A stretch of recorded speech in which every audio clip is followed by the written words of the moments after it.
कर भला तो हो भला। ये कहावत भले ही सुनने में पुरानी लगती हो, लेकिन असल जिंदगी में अब भी कारगर है। इसी सीख पर आधारित ये कहानी है कुणाल के परिवार की। कुणाल का परिवार शहर के अमीर परिवारों में गिना जाता था। कुणाल के पिता केशव का अपना टेक्सटाइल का बिजनेस था। केशव की माँ सुनैना घर संभालती थी। वो एक समझदार और बहुत ही सुलझी हुई महिला थी। वो हमेशा कुणाल को दूसरों की मदद करने और मेहनत करने की सीख देती थी। कुणाल खुद भी एक अच्छा लड़का था। वो शहर के सबसे अच्छे स्कूल में पढ़ता था और व्यवहार में भी बहुत अच्छा था। एक दिन कुणाल स्कूल से घर लौटा तो उसे उदास देखकर सुनैना ने उससे पूछा, कुणाल आ गया बेटा, क्या हुआ, तू इतना उदास क्यों लग रहा है? माँ, दुनिया में कुछ लोग अमीर और कुछ लोग गरीब क्यों होते हैं? सब लोग एक बराबर क्यों नहीं होते? क्योंकि जैसे इंसान के जीवन में सुख की अहमियत है, ठीक वैसे ही दुख और परेशानियां भी जरूरी हैं बेटा, ताकि इंसान संघर्ष करता रहे और अपनी मेहनत से अपनी खुशियों को हासिल करे। इसीलिए कभी भी हमें खुद पर घमंड नहीं करना चाहिए और हमेशा दूसरों की मदद करनी चाहिए। वैसे ये बात तेरे दिमाग में आई कैसे? स्कूल में कुछ हुआ है क्या? हाँ माँ, मेरी क्लास में एक लड़का है सोनू। वो बहुत गरीब है। उसके पापा इस दुनिया में नहीं है और उसकी मम्मी हमारे स्कूल में सफाई का काम करती हैं। वो जो गरीब बच्चों के लिए सीट खाली रखी जाती है ना स्कूलों में, उसी से सोनू का एडमिशन हुआ है। लेकिन क्या बेटा, बता मुझे, क्या बात है? माँ, सोनू को मेरी क्लास के कुछ बच्चे बहुत परेशान करते हैं। सब उसकी गरीबी का मजाक उड़ाते हैं, उसे काम वाली का बेटा कहकर चढ़ाते हैं। मुझे ये सब अच्छा नहीं लगता माँ। आपको पता है, सोनू पढ़ने में बहुत अच्छा है, लेकिन वो बेचारा इतना गरीब है कि स्कूल में कभी टिफिन लेकर भी नहीं आता। वो स्कूल में पूरा दिन भूखा रहता है माँ। ये तो बहुत दुख की बात है बेटा। तुमने ये सब अपनी टीचर को बताया? नहीं माँ, ऐसा करने पर कहीं वो लोग मुझे भी परेशान करने लगे तो? बेटा, किसी की मदद करना सबसे अच्छा काम होता है। हम जैसा दूसरों के साथ करते हैं, ठीक वैसा ही हमारे साथ भी होता है। तुम्हें सोनू की मदद करनी चाहिए। कल मैं तुम्हारे साथ स्कूल चलूंगी और खुद टीचर से इस बारे में बात करूंगी, ठीक है? तुम ऐसा करो, सोनू को अपना दोस्त बना लो और जितनी भी मदद कर सकते हो करना, ठीक है? ठीक है माँ। कुणाल सुनैना के गले लग जाता है। अगले दिन सुनैना खुद कुणाल के स्कूल जाती है और सोनू के साथ हो रहे गलत बर्ताव की प्रिंसिपल से शिकायत करती है। सोनू को परेशान करने वाले सभी बच्चों को खूब डांट पड़ती है। उसके बाद से कोई भी सोनू का मजाक नहीं उड़ाता था। कुणाल और सोनू अब अच्छे दोस्त बन गए थे। कुणाल हर रोज सोनू के लिए अपने घर से टिफिन ले जाने लगा। सुनैना भी उसे किताबें और दूसरा जरूरी सामान खरीद कर दे दिया करती थी। इस तरह सोनू और उसकी माँ की बड़ी मदद हो जाती थी। एक दिन सोनू और उसकी माँ कांता सुनैना के घर आए। अरे आप आइए ना, अंदर आइए, बैठिए। नमस्ते मैडम जी, मैं यहाँ आपको शुक्रिया कहने आई हूँ। मुझे बताया सोनू ने कि आप और कुणाल मेरे सोनू की कितनी मदद करते हैं। आप लोगों की वजह से ही मेरा सोनू आज इतने अच्छे से पढ़ रहा है। मैं आपका ये एहसान कैसे चुका पाऊंगी? इतना कहकर कांता रोने लगती है। सुनैना उसे सहारा देती है और उससे कहती है, हम आप पर कोई एहसान नहीं कर रहे, आप बिल्कुल भी चिंता मत कीजिए। लेकिन फिर भी एक काम है जो सोनू हमारे लिए कर सकता है। जी बताइए ना, क्या कर सकता है सोनू आपके लिए? सोनू को खूब मन लगाकर पढ़ना होगा और पढ़ लिख कर अच्छी नौकरी करनी होगी। फिर उसके बाद जब भी उसे मौका मिले तब किसी न किसी ऐसे की मदद करनी होगी। बस ये वादा चाहिए मुझे सोनू से। सुनैना की बात कांता और सोनू के दिल को छू जाती है। सोनू उससे वादा करता है कि वो मन लगाकर पढ़ेगा और किसी की मदद करने से कभी पीछे नहीं हटेगा। इसके बाद सोनू और कांता वहाँ से चले जाते हैं।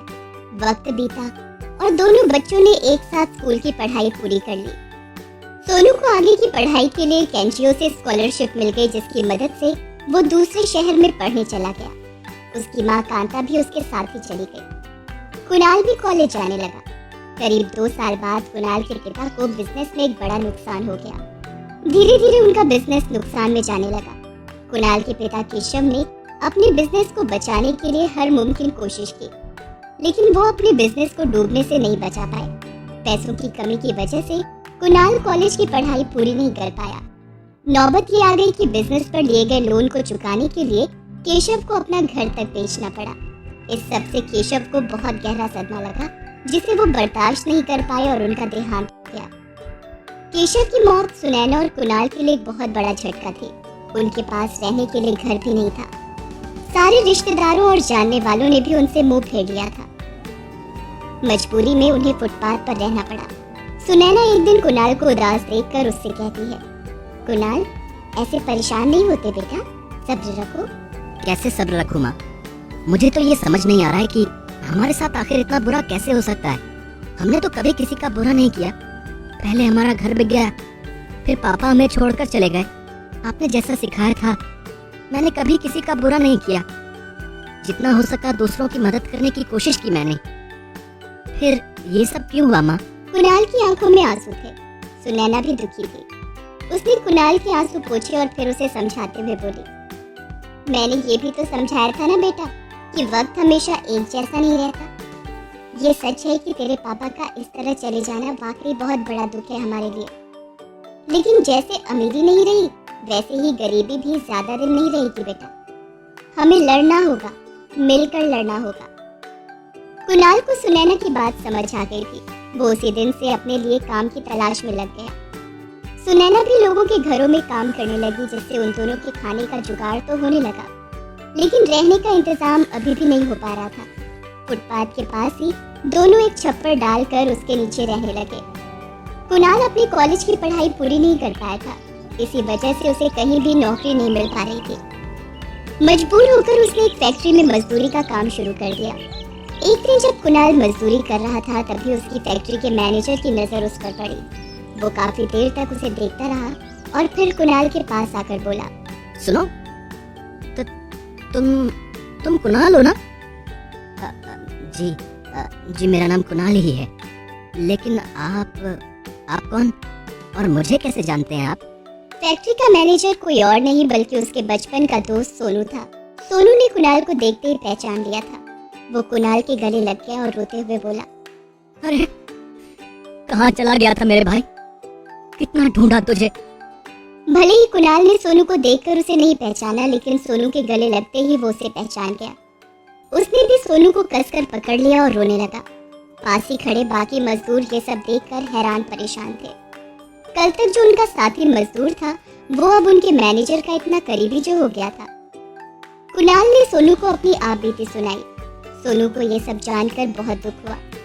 उसने कुणाल के आंसू पोंछे और उससे बोला, बस बहुत तकलीफें झेल ली तूने। अब तेरा भाई आ गया है। आज मैं जो कुछ भी हूँ सिर्फ तेरी और आंटी जी की वजह से ही तो हूँ। मुझे सबसे पहले आंटी जी के पास ले चल, मुझे उनसे अभी मिलना है। कुणाल सोनू को उस जगह लेकर जाता है जहाँ वो अपनी माँ के साथ छप्पर डालकर रह रहा था। सोनू उसका हाल देखकर चौंक जाता है।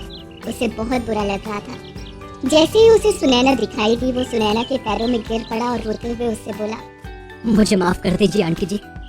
आप और कुणाल इतनी मुसीबत में थे और मुझे आप तक पहुंचने में इतनी देर हो गई। माफ कर दीजिए मुझे। सुनैना सोनू को पहचान नहीं पाती। वो हैरानी से कुणाल की तरफ देखती है।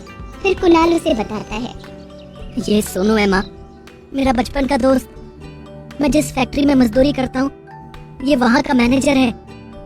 ये सुनकर सुनैना की आंखों में आंसू आ जाते हैं। उसके ये आंसू खुशी के थे।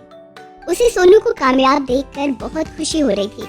वो सोनू को आशीर्वाद देते हुए उससे बोली, जीते रहो बेटा।